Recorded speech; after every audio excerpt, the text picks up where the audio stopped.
Assalomu alaykum aziz vatandoshlar, aziz Samarqand ahli. Mana shu Samarqand Pazdarg'om bo'ylab mana shikaturka xizmatini yo'lga qo'yganmiz. Mana imoratni mana boshladik.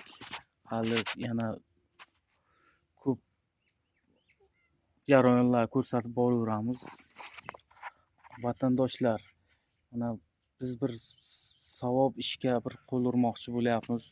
Sheriklarim bilan bir kelishgan holatda mana bir muhtoj oila bo'ladigan bo'lsa, uyda shikaturka ishlari bo'ladigan bo'lsa, bir xona ikki xona uylarini shunday pul olmasdan qilib beramiz deb kelishgan holatda bir savob uchun shunaqa ish qilmoqchi bo'lyapmiz.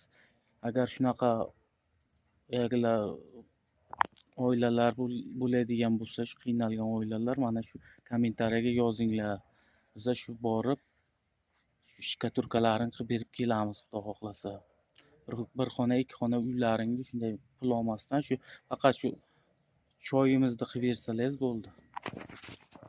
Nima deysiz siz? Men shu gaplarga qo'shilaman. Mana sheriklarimiz hamma rozi. Savob uchun do'stlar. Omad hammalaringga. Pazdarg'omliklar bosamiz, kommentariyaga yozinglar do'stlar, kutamiz.